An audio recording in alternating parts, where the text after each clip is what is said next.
ரப்புல் ஆலமீன் அப்படியே நிழல் பெறக்கூடிய கூட்டத்தை கூப்பிட்டு அவர்களுக்கு நிழல் கொடுப்பான். அந்த நிழல் கொடுக்கிற முதல் நபர், முதல் கூட்டம் இமாமுன் ஆதில், அரசன், நீதமான அரசன். அல்லாஹ்வுடைய நல்லடியார்கள், எனக்கு உங்களுக்கு ஒரு சந்தேகம் வரும். இவ்வளவு பேர் இருக்க, பள்ளிவாசல் நிர்வாகி இருக்கிறார், பெரிய பெரிய இமாமார்கள் இருக்கிறார்கள், எத்தனையோ கிதாபுகள் எழுதுகிறவர்கள் இருக்கிறார்கள், எவ்வளவோ சேவை செய்தவர்கள் இருக்கிறார்கள், தௌவா களத்தில் உயிரை கொடுத்தவர்கள் இருக்கிறார்கள். எல்லாத்துக்கும் மேல நிழல் கொடுப்பதற்கு ஒரு அரசனை கூப்பிட்டா அதில் என்னப்பா, ஏனப்பா அரசனை கூப்பிடுறாங்க என்ற ஒரு கேள்வி வருமா இல்லையா? அல்லாஹ்வுடைய நல்லடியார்கள், அதுல என்ன நியாயம் இருக்கிறது? ஏன் அப்படி ஒரு அரசனை அல்லாஹ் கூப்பிடுறான்? அல்லாஹ்வுடைய நல்லடியார்கள் இந்த ஹதீஸை படிக்கிற நேரத்தில் ஒவ்வொரு வார்த்தையும் ரசூலுல்லாஹ் அற்புதமாக இணைத்து சொன்னார்கள். ஏன்னா அல்லாஹ் சொல்லி கொடுத்ததுன்னு சொன்னாங்க. எப்படி என்றா, இமாமுன் ஆதில், நீதமான அரசன் என்றா, ஒரு அரசனை பொறுத்தளவில் உலகத்தில் நீதம் செலுத்துங்க ஒரு குடிமகனுக்கு கத்தலாம். என்னப்பா அரசாங்க நீதத்தை செலுத்துது இல்லைன்னு பேசலாம். ஏனென்றால் இந்த குடிமகன் நீதம் செலுத்தாவிட்டா அவனை பார்க்க உளவுத்துறை இருக்கிறது, அவனை பார்க்க போலீஸ் இருக்குது, அவன்கிட்ட விசாரிக்க பல கோர்ட்ஸ்கள் இருக்கிறது. இந்த உலகத்தில் ஒரு அரசனை பொறுத்தளவில் இந்த ஆப்போசிஷன் அரசன் அப்படி பார்க்க கூடாது. ஒன்றுமே இல்லை, சர்வாதிகாரி. அவர் கையில் அத்தனை ஆட்சியும் கொடுத்தா ரசூலுல்லாஹ் காலத்து அவர்கள் அரசனுக்கு சொல்லும். எல்லாத்தையும் கையில கொடுத்தா அவர்கிட்ட கேட்க பார்க்க யாருமே இல்லை. ஏன் அப்படி பண்ணு கேட்க இயலாது, எனக்கு இப்படி செலவழிச்சான்னு கேட்க இயலாது, ஏன் தாஜ்மஹால் கெட்டுனான்னு கேட்க இயலாது, இது மக்கள் பணமா இல்லையான்னு கேட்க இயலாது, ஏன் மஸ்ஜிதுல் ஹம்ரா இப்படி பெருசா கெட்டுனீங்கன்னு கேட்க இயலாது. அல்லாஹ்வுடைய நல்லடியார்களே, எந்த கேள்வியும் கேட்க முடியாத ஒருவர் இருந்தா இந்த உலகத்தில் அந்த மாதிரி ஒரு பொசிஷன் கொடுத்தவர்.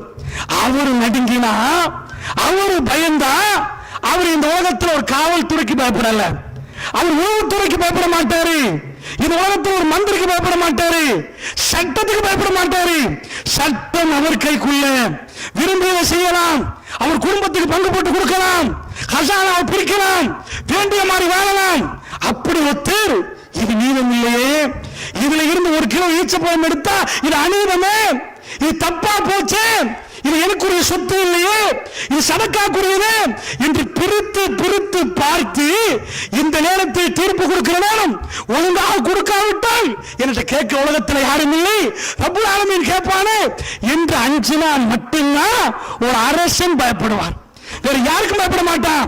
அல்லாஹ்வுடைய தூதர் என்ன சொல்றாரு தெரியுமா? இறையச்சம் இருந்தா அவனுக்கு மேல யாரும் இருக்க கூடாது, அவன் அல்லாஹ்வுக்கு மட்டும் பயந்து இருந்தா அவன் இறையச்சம்.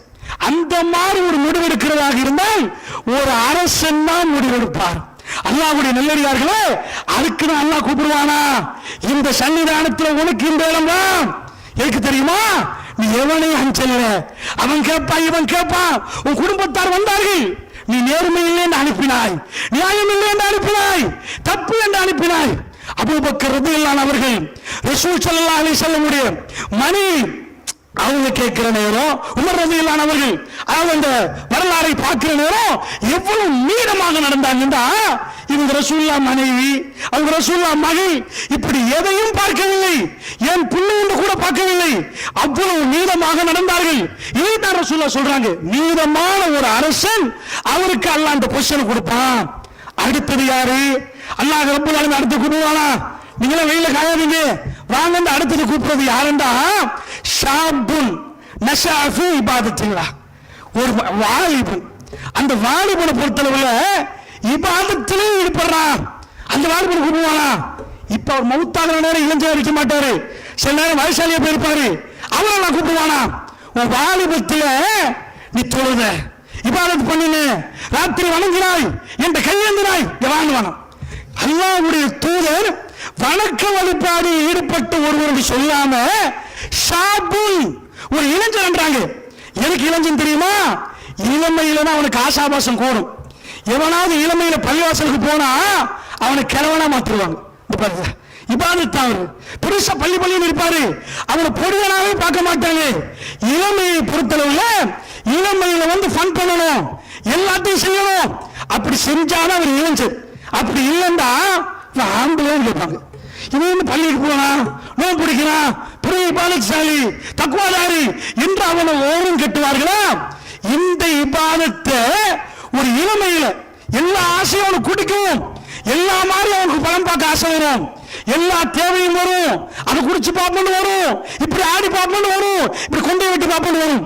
எல்லா நேரம் அந்த டைம்ல அத்தனையும் தூக்கி வைத்து விட்டு ரஹ்மானே உன்கிட்ட சரணாகதி அடைகிறேன் ஒரு இளைஞன் ஓடி வந்தா அந்த இளமையை எடுத்து பார்க்கிறாங்க, அல்லாஹ்வுடைய எடுத்து காட்டுறாங்க. பாத்தீங்கன்னா இளமையில எல்லாத்தையும் முதுமையில கொஞ்சம் ஒதுங்கிடுவாங்க, அப்படியே ஓட இயலாது. அதனால இளமையில எல்லாரும் செய்வாங்க, இளமையில செஞ்சாதான் இது. இப்ப பொடியன் காலத்துல செஞ்சாதான் இப்படி கிளமல்ல துள்ளியா பாயலாம்.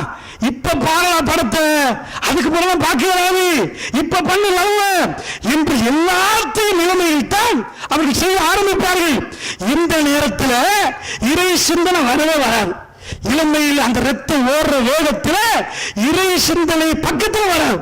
ஒரு அடியான் உலகமே அப்படி போற நேரம், 100 வாலிபர்ல 99 பேர் போற நேரம், அவன் கூட்டமே ஓடுற நேரம், அவன் மட்டும் தனித்து நின்று நான் அந்த மாதிரி செய்ய மாட்டேன், இப்படி படம் பார்க்க மாட்டேன், அசிங்கம் செய்ய மாட்டேன் என்று சொல்லி ஒரு பள்ளிவாசலுக்கு அவன் வந்தா, அவன் தொழுதான், அவன் கிரேட ரசூல சொல்ல அல்லாஹ் மறக்க மாட்டான். உன்ன மறப்பானா? நீ எப்படி பண்ணின? உன் இளமை துடிக்கிற நேரம் எல்லாரும் உன்னை கேவலப்படுத்தினாங்க. தாடி வச்சிட்டியா, யேசுதாஸ் ஆயிட்டியா, காதல் தோல்வியா, உன்னை கேவலப்படுத்தினார்கள். நீ கரண்டுக்கு மேல உடுத்தியா, குதிரை காலந்து நக்கல் பண்ணினார்கள். உன் கண் கலங்கி இருக்கும், உன் கல்வி துடிச்சிருக்கும், நீனும் அதே இளமையில் இருக்கிறாய். கையை தூக்கி அறியலாம், இறைவனுக்காக வேண்டி அடங்கி தலையை குனிந்து நீ போனியே, உனக்கு நிலவா அல்லாஹ் கூப்பிடுவானா? நீ இளமையில செய்யற இபாதத் அல்லாஹ்க்கு பிடிக்கும். எதுக்கு நான் இதை சொல்றேன்டா, அல்லாஹ்வுக்கு எது பிடிக்கும் என்று தெரிஞ்சாதான் நெருங்கலாம். அதனை அல்லாஹ் கூப்பிடுறான், மேடையில ஏற்றி வைக்கிறவா என் பக்கத்துல சுப்ஹானல்லாஹ் ரப்புல் ஆலமீன் அவன் பக்கத்துல கொண்டு வர்றான். சொல்ல அரசண்டா, அரச பத்தி குர்ஆன்ல தனி இருக்கு. கண்ணியமான சங்கையான அரசு, அல்லாஹ்வுடைய அரசு, அதனுடைய விசாலத்தை நினைத்து பார்க்கலாம். அந்த அரசுக்கு பக்கத்துல கொண்டு வந்து வைத்தா கோடான கோடி மக்கள் இருக்கிற நேரம் நபிமார்களோட சித்திகங்களோட அந்த ஊர்வாளர்களோட கொண்டு வந்து வைத்தா 1000 பேர்ல 4 பேரை கொண்டாந்து 4 பேருக்கு விருது கொடுக்கிற நேரம் அவன் முகம் இப்படி பிரகாசமாகுது.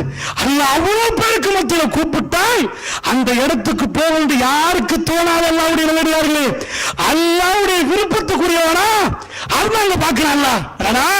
உனக்கு இதெல்லாம் அல்லாஹ்வுடைய சோதனை. ரசூலுல்லாஹ் சொல்ற இந்த ஹதீஸை பார்த்தீங்கன்னா இது எல்லாமே என்ன அல்லாஹ். இன்னொரு செய்தி வரும் அதுல, அதே ஹதீஸ்ல, அதாவது ஒரு பெண்ணை பற்றி ரசூல் ஸல்லல்லாஹு சொல்றாங்க. வரஜுலுன் தஅத்து இம்ராத்துன், ஒரு மனிதன், அந்த மனிதனை ஒரு பொம்பளை கூப்பிடுறான். எப்படி கூப்பிடுறான்? ஜாத்து மன்சிபின், சும்மா சிங்கமான எங்கேயோ ரோட்ல பேமெண்ட் அப்படிலாம் இல்ல. ஜாத்து மன்சிபின், ரொம்ப பெரிய ஃபேமிலில உள்ள ராயல் ஃபேமிலி, பெரிய ஃபேமிலில உள்ள ஒரு பொம்பளை வச்சமாலின், அழகும் இருக்கிறது குலமும் இருக்குது, பெருமை. அந்த பொம்பளைக்கு எந்த குறையும் இல்லைன்றாங்க. ஒரு பொம்பளை என்ன பார்ப்பாங்க, அதாவது ஒரு பொம்பளை அழகு இருந்தா வீடை தேடி மாப்பிள்ள வருவான், கேட்டு போவான், இன்னும் 20 ஆகலன்றாரு, பொறுத்துக்குள்ள இருக்கும், கஷ்டப்பட்டு வளர்ப்பாரு. அவ்வளவு டிமாண்ட் வரும் அழகுக்கு, அழகுக்காக வேண்டி சுத்துவார்கள். அடுத்தது என்ன, சில பேர் கணக்கு போட்டு பாப்பா, ஆஹா காலமா உழைச்சு 1 கோடி சம்பாதிக்கிறத இவரை மாமனார் ஆக்கினா முடிச்சு போச்சு, நாளைக்கு 2 கோடி வந்துருமே. அதை பாப்பாங்க. வம்சம் பெருசா போச்சுன்னா பிசினஸ் சிம்பிளா போயிடும். எதுக்கு உழைக்க, பிராட முன்னாடி நிக்கி நாளைக்கு ஏறியாச்சு, எந்த பட்டப்படிப்பும் தேவை, எதுவும் தேவையில்ல, இவன் குலத்தை பிடிச்சா சரியிடுவான். அப்படி சில பேர் நினைச்சு செய்யறவங்க இருக்கிறாங்க. அப்ப ரசூல் ஸல்லல்லாஹு என்ன சொல்றாங்கன்னா, சும்மா ஒரு பொண்ணு எவ்வளவு அழகா சொல்றாங்க பாருங்க. அல்லாஹ் அப்படி சொல்லி கொடுக்கிறான் ரசூலுல்லாஹ்க்கு. அப்படி சொல்லுது, யார் சும்மா கூப்பிடுவீங்களா? இல்ல, ஒரு பொண்ணை கூப்பிடுறா. எப்படி கூப்பிடுறா? பெரிய ராயல் ஃபேமிலி இருந்து மாலின் அழகை நின்னக்கூடிய ஒரு பெண்ணு கூப்பிடுறா. இவர் நின்று சொல்ற அந்த நேரம் கணக்கு போட்டு பார்த்தா சல்லியும் வந்துடும், பணம் இருக்குது, ஒரு மனுஷனுக்கு தேவையான உணர்வும் சரி, ஒரு ஆம்பளைக்கு என்ன வேணுமோ அவன் முடியும். அவர் என்ன பண்றானா, ஃபக்கால இன்னி அகாஃபுல்லா, நான் அல்லாஹ்வுக்கு பயப்படுறேன்னு சொல்றானே. உலக அவரை பார்த்து பைத்தியம் பார்த்தீங்களா, இவனா போனா அவனால கூப்பிட்ட பாவமானு கேட்பான். இந்த மாதிரி கேட்பார்கள்.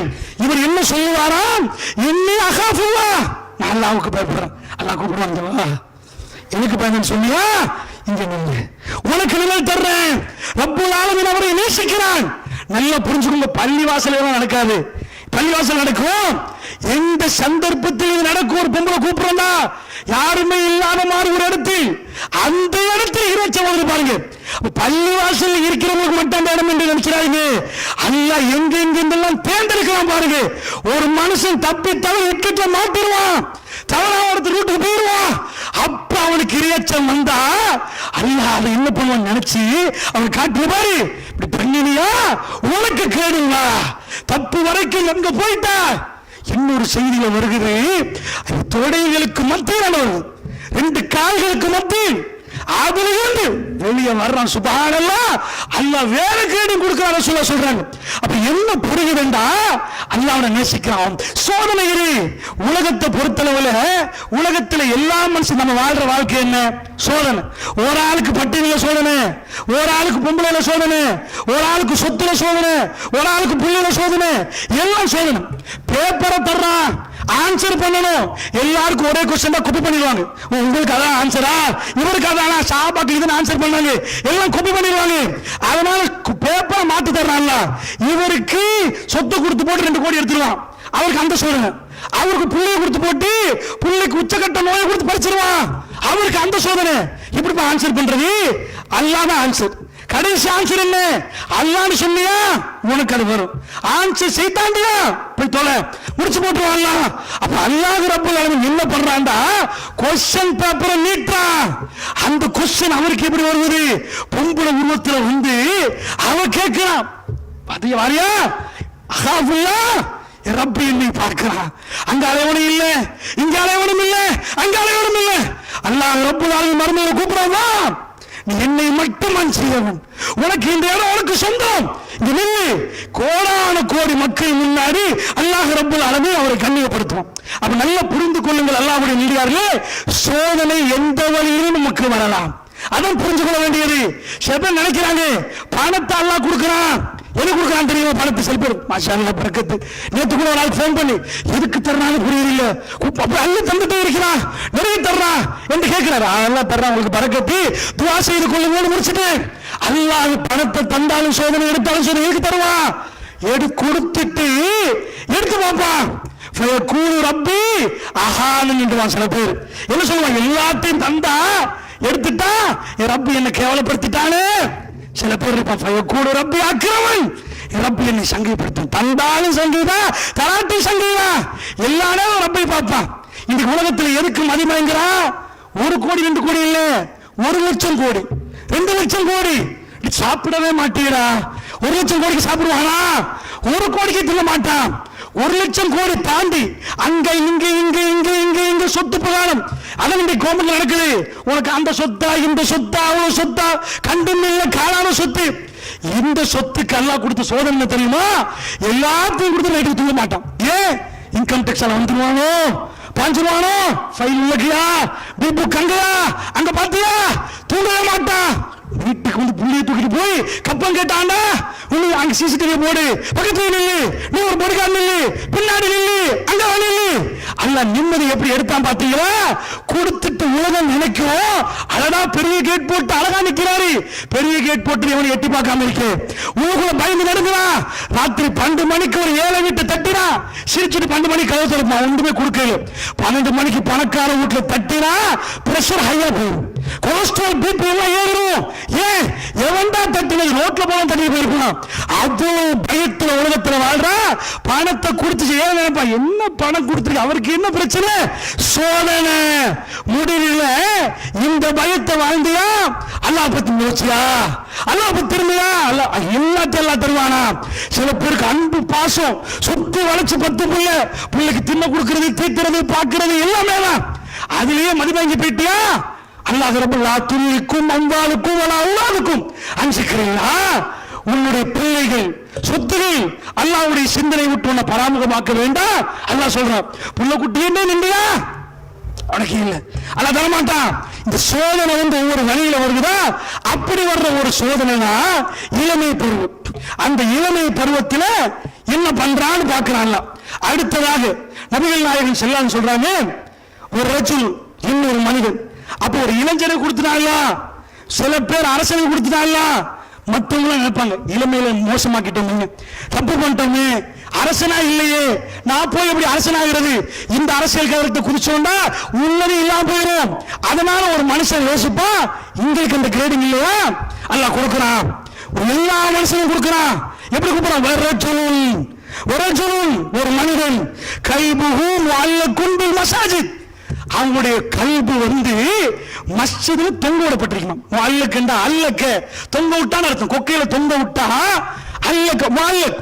மஸ்ஜிதில் போய் அவன் கல்பு தொங்க விட்டுருக்குமா? ஒரு மனுஷன் யார்? இளமையை தாண்டவர் தானே. இளைஞருக்கு இளைஞர்னுவோம், சின்னவருக்கு சிறுவனுவோம். சிறுவரை பார்த்து மனுஷன் சொல்ல மாட்டோம். இளமையை தாண்டினா மனுஷன். அந்த மனுஷனுடைய கல்வி எப்ப பார்த்தாலும் பள்ளியில் இருக்குமா? அப்ப அர்த்தம் என்ன? பள்ளியிலே உட்கார்ந்து, பள்ளியிலே படுத்து, பள்ளியிலே சிக்கர் பண்ணி. ஆனா சொல்றாங்களா?